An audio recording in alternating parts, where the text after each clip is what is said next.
Taste the Daily. Periyar Maniammai Institute of Science and Technology, Thanjavur. The world needs you.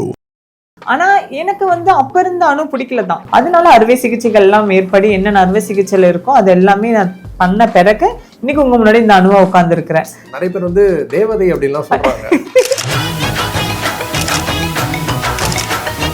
நான் அழகா தெரியணும் அப்படிங்கறத விட நான் நான் என்ன சாட்டிஸ்ஃபைட் பண்றேன் அப்படின்னா என்ன பொண்ணு மாதிரி இருக்குன்னு சொல்றதே எனக்கு ஒரு பெரிய ஒரு வரவேற்பு தான். ஸோ அந்த எதிர்பார்ப்புக்கு மேல அதிகப்படியான ஒரு இது கிடைக்குது அப்படிங்கும் போது இதை நான் இங்க இருக்க மாட்டேன்னு உங்களுக்கு தெரியும். நான் வானத்துல பறந்துட்டு இருக்கேன். இப்போ என்னோட ஹார்மோன் ரொம்ப சேஞ்ச் ஆகிறத நானே என்னால தெரிஞ்சுக்கிட்டேன். ஃபர்ஸ்ட் இருந்த நடை உடைக்கும் அதிகமான நடை உடை அதிகமா பாவனங்கள் அதிகமாயிருச்சு. முகம் சொல்லிக்கிறதா இருக்கட்டும், நான் ஒரு மாதிரி பேசுறதா இருக்கட்டும், இழுத்து பேசுறது. பணத்துக்கு நான் என்ன பண்ண முடியும்? யாசகம் கேட்டுதான் ஆகணும். ஸோ நான் கடையா ஏறி காசு வாங்குறது, அது நானும் கை தட்டி காசு வாங்கியிருக்கிறேன். அதுக்கப்புறம் கொஞ்சம் சர்ஜரிக்கு சேர்த்து வச்சதுக்கு அப்புறம், சர்ஜரி பண்ணதுக்கு அப்புறம் ஸோ எங்களுக்கான ஒரு சின்ன ரெஸ்பெக்ட், அவங்க இவ்வளோ இது பட்டு வராங்க, அவளுக்கான சின்ன ரெஸ்பெக்ட் கொடுங்கன்னு தான் சொல்றோம். ஏன்னா தாய்மை அடைய முடியாது எங்களுக்கு நீங்க அம்மான்னு கூப்பிடுறது எங்களுக்கு ஒரு சந்தோஷம். சர்ஜரி பண்ணிட்டு ஒரு 45 நாள் கண்ணாடி பார்க்க கூடாது. 45 நாள் முகத்தை மூடி வீட்டுக்குள்ளதான் வச்சிருப்பாங்க, வெளியில போக கூடாது. ஒரு ஃபங்க்ஷன் வைப்பாங்க எங்களுக்குன்னு சொல்லி சடங்குகள். அந்த சடங்குகளுக்கு அப்புறம் தான் கண்ணாடி திறந்து காட்டுவாங்க. 45 நாள் கழிச்சு எப்பண்டா சிறகு அடிக்கலான்னு வெயிட் பண்ணுவோம். எனக்கு அதுதான் சொல்றேன். எனக்கு ஃபர்ஸ்ட் அந்த மாதிரிலாம் இருந்துச்சு. எனக்கு ஒரு கல்யாணம் பண்ணி குடும்பம் நடத்தி சமையலாக்கி அந்த மாதிரிலாம் பொம்பளை வேலையெல்லாம் பார்க்கணும்னு ரொம்ப ஆசையெல்லாம் இருந்துச்சு. கல்யாணம்னு சொன்னா ஹாய் பாய் சொல்லிட்டு போயிடுவேன் நான். அதனால எனக்கு வேணாம். அது காசா இருக்கட்டும், பணமா இருக்கட்டும், உடம்பா இருக்கட்டும், டைரக்டா கேட்டு என்கிட்ட. நீ கேட்டேன்னா சொல்ல போறேன். சைட் அப்படிங்கிற மூவிக்கு பேசிட்டு போயிருக்காங்க. பிளஸ் இன்னொரு மூவி இப்போ ஒரு சிங்கம் புலி சார் நடிக்கிறார் போல இருக்குது. ஆக்ஷன்ல த்ரில்லர் மூவி ஒண்ணு. அதான் கவிதை எதுக்கு அணுங்கிற பேரே கவிதை தானே அப்படின்னு சொல்லி அந்த டிரான்சிஷனுக்கு அப்புறமா உங்களோட ஃப்ரெண்ட்ஸ் கிட்ட பேசியிருக்கீங்களா? அவங்க அதுக்கப்புறமா என்ன சொன்னாங்க? அதான் அது வரைக்கும் வேணாம்னு சொன்னவன் இப்ப அவனே நம்பர் கூட மச்சம் கூட பேசணும் போல இருக்குது. பிஹைண்ட் டாக்கிஸ் வியூவர்ஸ்க்கு வணக்கம், நான் உதய். ஸோ இன்னைக்கு நம்ம ஷோவில் நம்ம கூட பேச வந்திருக்கோம் யார் அப்படின்னு பார்த்தீங்கன்னா, ரீசெண்டாக பயங்கரமாக வைரல் ஆகிட்டாங்க. அண்ட் எல்லாருமே இவங்களோட போஸ்டெல்லாம் பார்த்துட்டு ஹார்ட் விடுறதும் நிறைய மெசேஜெல்லாம் அனுப்பிச்சிட்டு இருக்காங்க. ஸோ அவங்ககிட்டயே என்னென்ன அனுப்புகிறாங்க, என்ன வைரல் ஆகிற அப்புறமா என்ன மாதிரி மெசேஜஸ் எல்லாம் வருதுன்னு கேட்டுக்கலாம். வெல்கம் டு தி ஷோ அனு. வணக்கம். வணக்கம். எப்படி இருக்கீங்க? நல்லா இருக்கேன். நீங்க எப்படி இருக்கீங்க? நல்லா இருக்கேன். பட் நான் பார்த்தது என்னன்னா, நிஜமா ரொம்ப அழகா இருக்கீங்க. பட் அப்பார்ட் ஃப்ரம் தட் உங்களோட இன்னர் சைடும் ரொம்ப அழகா இருக்கு. நீங்க பேசுறது, அந்த மெச்சூரிட்டி, அதெல்லாமே. ஸோ அதை அப்படியே கண்டினியூ பண்ணுங்க. நன்றி நன்றி நன்றி. ஸோ அனு அப்படின்னு எங்களுக்கு நிறைய விஷயம் தெரியும். ஃபர்ஸ்ட் யூடியூப்ல உங்களோட வீடியோஸ் பார்த்துருக்கோம், அதுக்கப்புறம் உங்களோட ப்ராஜெக்ட்ஸ் பார்த்துருக்கோம். இப்போ நீங்க பேசின அந்த வீடியோஸ் எல்லாமே வைரல் ஆகிட்டு இருக்கு. பட் உங்களுக்கு தெரிஞ்ச அனு, முன்னாடி இருந்த அனு, இப்போ இருந்த அனுக்கு ஒரு சேஞ்ச் இருக்கும்ல. உங்களோட லைஃப்ல நீங்க அந்த மாதிரி உங்களுக்கு பார்த்த அந்த டிரான்சிஷனா எது சொல்லுவீங்க? அதான் சொல்றேன். நான் ஃபர்ஸ்ட் கடந்து வந்த பாதைகள் உங்களுக்கு தெரிஞ்சிருக்கும். ஃபர்ஸ்ட் நான் பையனா தான் இருந்தேன். அதுக்கப்புறம் தான் ஜெண்டர் சேஞ்ச் பண்ணிக்கிட்டேன். எனக்கான உடம்ப நான் என்னோட சோல்மேட் எனக்கு ஏற்ற மாதிரி நான் என்ன டிசைன் பண்ணிக்கிட்டேன்னு தெரியும். ஆனா எனக்கு அப்ப இருந்த அணு பிடிக்கல தான். அந்த ஃபர்ஸ்ட் பையனா இருந்த போது எனக்கு என்னோட உடம்பு பிடிக்கல. அதனால அறுவை சிகிச்சைகள் எல்லாம் மேற்படி என்னென்ன அறுவை சிகிச்சையில இருக்கோ அது எல்லாமே நான் பண்ண பிறகு இன்னைக்கு உங்க முன்னாடி இந்த அணுவா உட்கார்ந்து இருக்கிறேன். சோ இது நினைக்கும் போது ரொம்ப ஹாப்பி தானே. ஏன்னா மக்கள் கிட்ட இருந்து வர்ற அன்பா இருக்கட்டும், ஆதரவா இருக்கட்டும், எல்லாத்துக்குமே ரொம்ப ஹாப்பியா இருக்கேன். இது எனக்கு ரொம்ப ஹாப்பியா இருக்குன்னு சொல்றேன். ஸோ நீங்க நினைச்ச மாதிரி ஒரு பையனா இருந்து ஒரு பொண்ணா மாறி இருக்கீங்க. அப்படி மாறும்போது எல்லாருக்குமே மனசுல இருக்கும், எல்லாருக்குமே எப்பயுமே இருக்கும், நம்ம அழகா இருக்கணும், நம்ம அழகா தெரியணும் அப்படின்னு. பட் இப்ப எல்லாரும் சொல்றது என்னன்னா, நீங்க பொண்கள் விட அழகா இருக்கீங்க, இன்னும் ரொம்ப அழகா தெரியுறீங்க. நிறைய பேர் தேவதை அப்படின்லாம் சொல்றாங்க. ஸோ இது நீங்க சொல்றீங்க, நான் அந்த கமெண்ட் காட்டுறேன், எனக்கு தெரியும், நான் எடுத்தே வச்சிருக்கேன். ஸோ அந்த கமெண்ட்ல அந்த மாதிரி பார்க்கும்போது, அந்த வீடியோ பார்க்கும்போது எல்லாருமே இப்போ நான் அந்த ஆடியோ பார்த்துட்டு இருந்தேன், அந்த வீடியோ பார்த்துட்டு இருந்தேன். இப்போ கீழே அந்த கமெண்ட் பார்க்கும்போது என்ன அறியாம ஒரு சிரிப்பு வந்தது.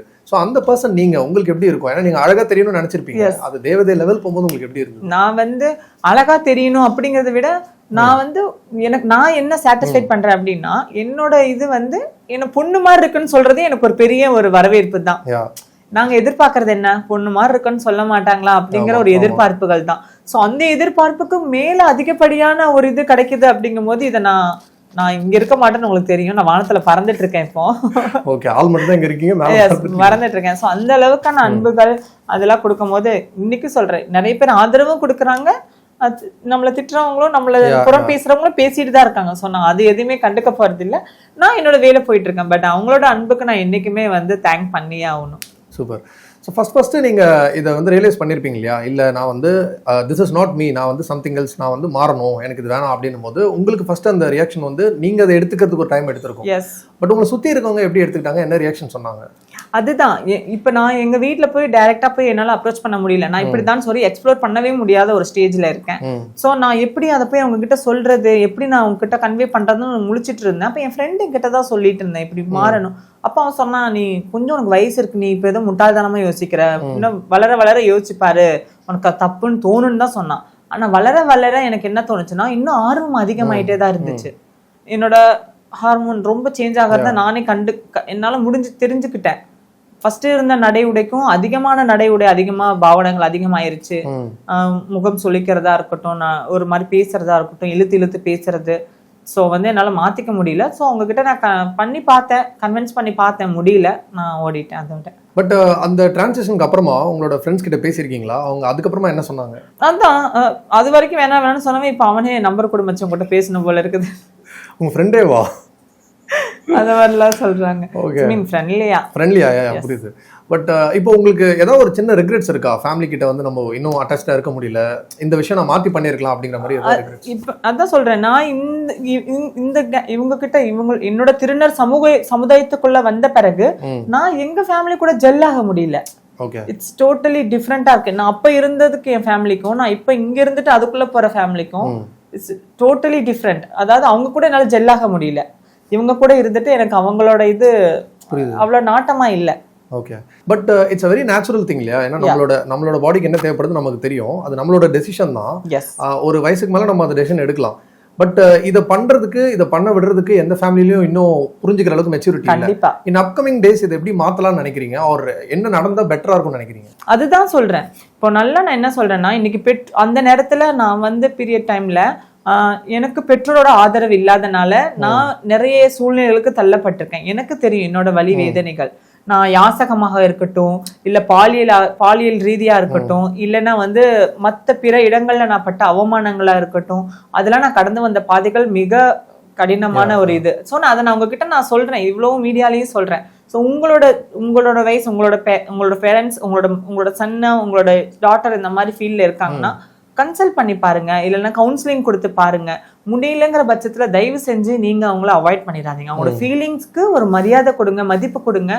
அவங்கள நீங்களே ஆதரவு கொடுத்தீங்கன்னா அவங்க வெளியில போய் இந்த மாதிரியான எந்த ஒரு சூழ்நிலைக்கு கஷ்டப்பட தேவையில்லை. கண்டிப்பா அவங்க எங்கேயாச்சும் ஒரு இடத்துல சாதிச்சுட்டே இருப்பாங்க இல்லையா? எனக்கு தெரிஞ்சு கூட ஒரு பையன் அப்படி ஆயிட்டான்னு சொல்லி அவங்க அம்மா அப்பா ஏத்துக்கிட்டு மாடலிங் பண்ணி இன்னைக்கு மாடல்ல வேற லெவல்ல இருக்காங்க.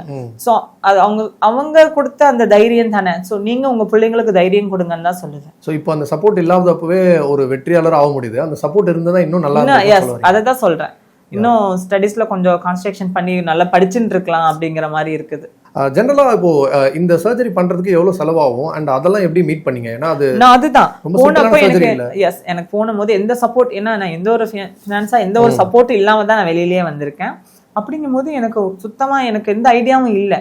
ஸோ அப்போ நான் என்ன பண்ண முடியும்? எனக்கு பசிக்கும், எனக்கு சாப்பிடணும், தங்கணும், ஸோ இடம் வேணும், எல்லாத்துக்குமே வேணும். அப்படின்னா அதுக்கு முதல்ல நம்மளுக்கு பணம் வேணும். பணத்துக்கு நான் என்ன பண்ண முடியும்? யாசகம் கேட்டுதான் ஆகணும். ஸோ நான் வந்து நான் யாசகம் கேட்டேன். கடையா ஏறி காசு வாங்குறது, அது நானும் கை தட்டி காசு வாங்கியிருக்கிறேன். அதுக்கப்புறம் வந்து கொஞ்சம் சர்ஜரிக்கு சேர்த்து வச்சதுக்கு அப்புறம், சர்ஜரி பண்ணதுக்கு அப்புறம் அங்க மகாராஷ்டிரால வந்துட்டு நல்ல கலை நிகழ்ச்சிகள் நடத்துவாங்க. அதாவது ஒரு கல்யாண வீடா இருக்கட்டும், ஒரு வளகாப்பு வீடா இருக்கட்டும், இல்ல ஏதோ ஒரு பர்த்டே பார்ட்டியா இருக்கட்டும், அதுக்கு கூட எங்களை கூப்பிட்டு போய் நடனம் ஆட விட்டு அதை ரசிப்பாங்க. அதுல பணம் கொடுப்பாங்க. ஸோ அந்த மாதிரியான ஆடல் பாடல் நிகழ்ச்சிகளுக்கு போய் நான் பணம் சம்பாதிச்சிருக்கேன். ஸோ அப்படி கொஞ்சம் கொஞ்சமா நான் ஏர்ன் பண்ணி தான் என்னோட ஃபுல் சர்ஜரி பண்ணிக்கிட்டேன். பட் இந்த கான்ட்ராஸ்டான ட்ரீட்மெண்ட் இருக்கு இல்லையா? சில பேர் வந்துட்டு அந்த ரெஸ்பெக்டே கொடுக்கறது இல்லை. ஒரு பேசிக் ஹியூமனை ட்ரீட் பண்ற மாதிரி ட்ரீட் பண்ணாம ஹர்ட் பண்ற மாதிரி பேசியிருப்பாங்க. இன்னொரு பக்கம் வந்துட்டு அவங்கள ரொம்ப ராசியா பார்த்து அவங்களை வந்து அம்மா அக்கான்னு பாசமா கூப்பிடுறது இருக்கும். அது ரெண்டுத்தையுமே பார்த்துருப்பீங்க இல்லையா? அதை பத்தி ஷேர் பண்ணுங்க. அதான் சொல்றேன், நான் வந்து இவ்வளோ கஷ்டப்பட்டு இந்த சர்ஜரி, அறுவை சிகிச்சை அப்படிங்கிறது ஒரு சின்ன அறுவை சிகிச்சை. நீங்க நினைக்கிற மாதிரி மூக்கு காது கண்ணு அந்த மாதிரி இல்லை. ஒரு ஆணோட ஒரு உயிர் நாடின்னு சொல்லக்கூடிய அந்த உறுப்புகளை தான் நாங்க வந்து அறுத்தெறிந்து நாங்க வந்து அறுவை சிகிச்சை பண்ணி நாங்க வெளியில வரோம். ஸோ எங்களுக்கான ஒரு சின்ன ரெஸ்பெக்ட், அவங்க இவ்வளோ இதுப்பட்டு வராங்க, அவங்களுக்கான சின்ன ரெஸ்பெக்ட் கொடுங்கன்னு தான் சொல்றோம். பாக்குற இடம்லாம் ஒரு கொச்சையான வார்த்தைகளா இருக்கட்டும், அடைமொழிகளா இருக்கட்டும், அந்த அடை சொற்கள் வச்சு நீங்க கிண்டல் பண்ணாம எங்களுக்கான ஒரு சின்ன ரெஸ்பெக்ட் கொடுத்தீங்கன்னா பி ஹாப்பி, எல்லாம் கொஞ்சம் நல்லா இருப்போம். ஸோ அதோட ஆதங்கமா இருக்கலாம். அதுக்கேற்ற மாதிரி நாங்க அந்த வழிகள் தாண்டி வந்து இன்னைக்கு உங்க முன்னாடி நிக்கிறோம். ஸோ எங்களுக்கு அதுக்கான ஒரு சின்ன மரியாதை அது மட்டும் கொடுத்தா போதுன்னு நினைக்கிறேன். அண்ட் அந்த மாதிரி அந்த ரெஸ்பெக்டோட ட்ரீட் பண்ணும்போது இப்போ அம்மான்னு நிறைய பேர் கூப்பிடுறது, அக்கான்னு கூப்பிடுறது, அது அது அது அது மட்டும்தான் எனக்கு ரொம்ப சந்தோஷம் அளிக்கும். ஏன்னா தாய்மை அடைய முடியாது எங்களுக்கு நீங்க அம்மான்னு கூப்பிடுறது எங்களுக்கு ஒரு சந்தோஷம். சரிங்களா? இந்த இதுல இருந்து ஜெண்டர் மாதிரி வரும்போது நீ அக்கான்னு கூப்பிடுறது எனக்கு ஒரு சந்தோஷம் தான். ஏன்னா அக்கான்னு கூப்பிடுற இல்ல, அண்ணான்னு கூப்பிடாம அக்கான்னு கூப்பிடும் போது சந்தோஷமா தானே இருக்கு. கண்டிப்பா. ஸோ அதுல நான் ஹாப்பியா இருப்பேன். சூப்பர். அதை சொல்லும் போதே எவ்வளவு சந்தோஷமா இருக்கீங்கன்னு ஃபீல் பண்ண முடியுது. பட் ஃபர்ஸ்ட் டைம் அந்த டிரான்சிஷனுக்கு அப்புறமா உங்களை நீங்க மிரர்ல பாத்திருப்பீங்களா? அந்த அந்த அந்த இன்சிடென்ட் ஞாபகம் இருக்கா? அந்த மொமெண்ட் ஞாபகம் இருக்கா? அதான் நான் ஃபர்ஸ்ட்ல இருந்தே என்ன நான் கண்ணாடியில பாத்துட்டு இருக்கேன். அப்போ அதுக்கும் நான் சர்ஜரி பண்ணிட்டு வந்து ஒரு 45 நாள் கண்ணாடி பார்க்க கூடாது. இது வந்து அங்க அது ஒரு சாங்கி மாதிரி தான். 45 நாள் வந்து முகத்தை மூடி வீட்டுக்குள்ளதான் வச்சிருப்பாங்க, வெளியில போக கூடாது. சோ அந்த 45 டேஸ்க்கு அப்புறம் பார்க்கும்போது அது நம்மளுக்கே தெரியும் இல்லையா, 45 நாள் நம்ம முகத்தோட பொலிவு அதுல தெரியும். ஒரு ஃபங்க்ஷன் வைப்பாங்க எங்களுக்குன்னு சொல்லி சடங்குகள். அந்த சடங்குகளுக்கு அப்புறம் தான் கண்ணாடி திறந்து காட்டுவாங்க. சோ அப்படி கண்ணாடி திறந்து காட்டும் போது நான் பார்க்கும்போது ஆச்சரியப்பட்டேன். ஓகே முழு பெண்மையை அடைஞ்சிட்டோம் அப்படின்னு சொல்லிட்டு.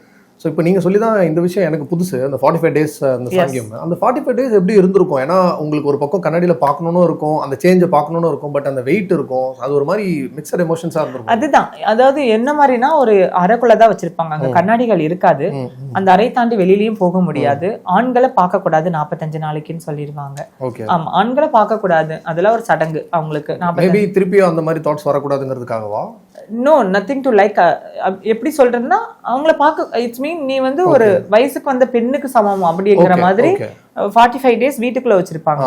சோ அந்த 45 நாளுமே வந்து நாங்க வலி வேதனைகளோட தான் உள்ள இருப்போம். ஆனா மனசுக்குள்ள சந்தோஷமா இருக்கும்.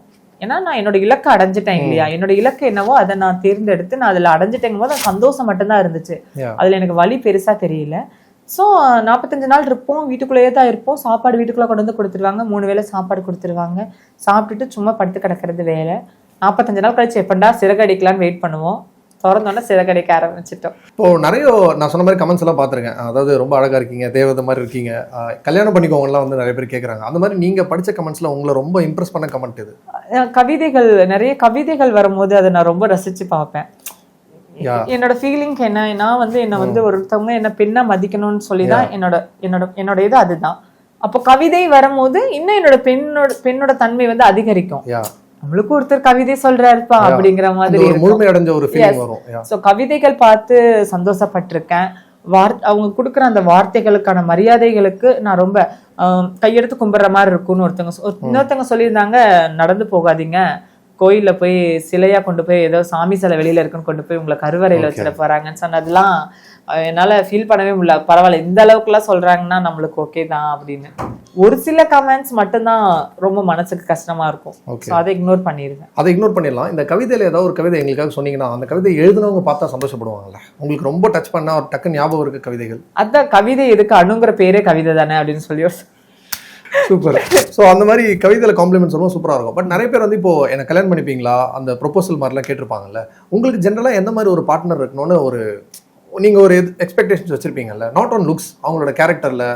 எனக்கு அதுதான் சொல்றேன். எனக்கு வந்து ஃபர்ஸ்ட் அந்த மாதிரிலாம் இருந்துச்சு. எனக்கு ஒரு கல்யாணம் பண்ணி குடும்பம் நடத்தி சமையலாக்கி அந்த மாதிரிலாம் பொம்பளை வேலையெல்லாம் பார்க்கணும்னு ரொம்ப ஆசையெல்லாம் இருந்துச்சு. பட் அதுல ஏமாற்றங்கள் அதிகமா இருந்தனால நான் அந்த வெறுத்துட்டேன். அதனால அந்த சைடு எனக்கு அது பிடிக்கல. அந்த அந்த கோட்டுக்குள்ள போகணுமாங்கும் போது கல்யாணம்னு சொன்னா ஹாய் பாய் சொல்லிட்டு போயிடுவேன் நான். அதனால எனக்கு வேணாம், ஃப்ரெண்டா பழகுங்க. நீங்க எதோ என்கிட்ட எதிர்பார்க்குறீங்க, அது என்ன டைரக்டா கேட்டா நான் அது என்னவோ எஸ் ஆர் நோ நான் சொல்ல போறேன். பட் அதுக்காக நீங்க எனக்கு காதல் அப்படிங்கிற அந்த ஒரு இதை வச்சு பிம்பத்தை வச்சு என்னை வந்து நீங்க அடையணும்னு நினைக்கிறது தப்பு இல்லை. அது காசா இருக்கட்டும், பணமா இருக்கட்டும், உடம்பா இருக்கட்டும், டைரக்டா கேட்டேன் என்கிட்ட. நீ கேட்டேன்னா நான் சொல்ல போறேன். என்கிட்ட இருந்துச்சுன்னா எஸ்ன்னு சொல்ல போறேன், வேணும்னா நோன்னு சொல்ல போறேன், அவ்வளவுதான். பட் அதுக்காக நீ என்கிட்ட நடிச்சு ஆக்ஷன் பண்ணி டிராமா பண்ணி ஹீரோஸும் காமிச்சு அதுல நான் கவுந்து விழுந்து அது எனக்கு வேணாங்கிற மாதிரி இருந்துச்சு. ஸோ இந்த மாதிரி எஃபர்ட்ஸ் எதுவுமே போடாம வெளிப்படையா பேசுங்க, நேர்மையா இருங்கன்னு சொல்றாங்க. அப்படி இருந்தோம். அண்ட் லவ் வேணா உண்மையா லவ் காட்டலாம் இல்லையா? கரெக்ட். அண்ட் அதுக்கப்புறமா அதெல்லாம் பண்ணிட்டு தான் இருக்கணும்னு கிடையாது இல்லையா? நீங்க உங்களுக்கு பிடிச்சது நீங்க சொன்ன மாதிரி சிறை கடிக்கலாம், நீங்க வந்து அந்த வீட்டு வேலை தான் பார்க்கணும் அப்படிலாம் கிடையாது. கல்யாணம் பண்ணி இப்பதான் மாறிடுச்சு, எல்லாரும் அவங்களுக்கு பிடிச்சது செய்யலாம். ஜிப்டோ கூட வந்துருச்சு, ஆர்டர் பண்ணா வீட்டுக்கிட்டே வந்து நின்றுவாங்க இல்ல.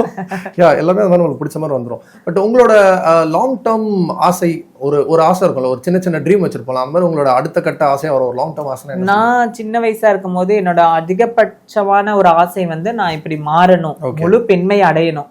அது அதிகமாவே அடைஞ்சிட்டேனே சொல்லலாம். அதுக்கடுத்து இதுக்கப்புறம் இதுல வந்துட்டோம். இதுக்கப்புறம் நம்ம என்ன அப்படின்னா, எனக்கு திரையுலகங்கள்ல திரையுலக இதுல போகணும், திரைப்படங்கள்ல நடிக்கணும், நல்ல நல்ல கேரக்டர் வைஸ் எடுத்து பண்ணணும். திருநங்கைனா இப்படிதான் கேலி சித்திரமா காட்டாம ஒரு டிஃப்ரெண்ட் ரோல் எடுத்து பண்ணி காட்டணுங்கிறது என்னோட ஒரு சின்ன ஆசை. கரெக்ட். நான் அதுதான் அடுத்தது கேட்க வந்தேன். இப்போ ஏன்னா ஒரு சில ஸ்டீரியோடைப்ஸ் இருக்கும்ல, அந்த மாதிரி ரோல்ஸ் தான் பண்ணணும், ஒரு யாசகம் கேட்குற மாதிரி ரோல்ஸ் தான் பண்ணணும் அப்படின்னு வச்சிருப்பாங்க. அதை தாண்டி உங்களுக்கு எனி டைப் ஆஃப் கொடுத்தாலும் நான் பண்ணணும் அப்படிங்கிற ஒரு இதுல இருக்கேன். அதுவுமே நிறைய பேர் வந்து சொல்றாங்க, waiting to see on big screen, சீக்கிரம் வந்து படங்களுக்கு வாங்க, நாங்க வந்து உங்களை நிறைய பார்க்கணும், ஏன்னா கண்டென்ட் வீடியோஸ் போட்டிருந்தீங்க இல்லையா, அதையும் பார்க்கணும்னு சொல்லி கேட்டிருந்தாங்க.